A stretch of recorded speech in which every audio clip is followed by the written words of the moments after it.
ইসলামী bank news top 10। নির্বাচন 12 ফেব্রুয়ারি হবে, একদিন আগে বা পরে নয়। নির্বাচিত সরকারের কাছে ক্ষমতা হস্তান্তরে সরকার প্রতিশ্রুতিবদ্ধ, সাবেক 2 মার্কিন কূটনীতিককে প্রধান উপদেষ্টা। নির্বাচন শান্তিপূর্ণ ও উৎসবমুখর করতে 61 জেলায় 37,000 বিজিবি সদস্য মোতায়েন থাকবে, জানিয়েছেন স্বরাষ্ট্র উপদেষ্টা জাহাঙ্গীর আলম চৌধুরী। প্রার্থিতা ফিরে পেতে আপিলের 5ম দিনের শুনানি চলছে। মবের কারণে লেভেল প্লেয়িং ফিল্ড নষ্ট হচ্ছে, অভিযোগ জাতীয় পার্টির নেতাদের। সাবেক প্রধানমন্ত্রী বেগম খালেদা জিয়ার সমাধিতে আজও মানুষের ঢল, শ্রদ্ধা জানিয়েছে ঢাকা বিশ্ববিদ্যালয় অ্যালামনাই অ্যাসোসিয়েশন।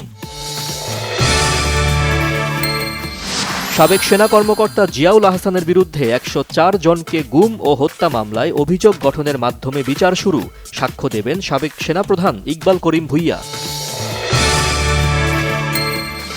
আসন সমঝোতা নিয়ে আজ চূড়ান্ত সিদ্ধান্ত জানাবে জামায়াতে ইসলামীর নেতৃত্বাধীন 11 দলীয় জোট। ময়মনসিংহে পুলিশের ওপর হামলা, হাতকড়া পরা আসামিকে ছিনিয়ে নিয়েছে দুর্বৃত্তরা, হামলাকারীর বাবাসহ 7 জন আটক।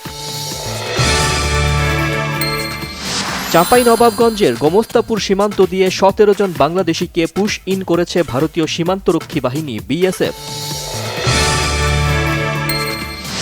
ইরানে সরকার বিরোধী আন্দোলনে নিহত বেড়ে 2000, বিক্ষোভ চালিয়ে যাওয়ার আহ্বান ট্রাম্পের, পাল্টা হুমকি রাশিয়ার। ঢাকায় পৌঁছেছে ফুটবল বিশ্বকাপের ট্রফি, হোটেল রেডিসন ব্লুতে দেখার সুযোগ পাচ্ছেন বিশেষ ব্যক্তিরা।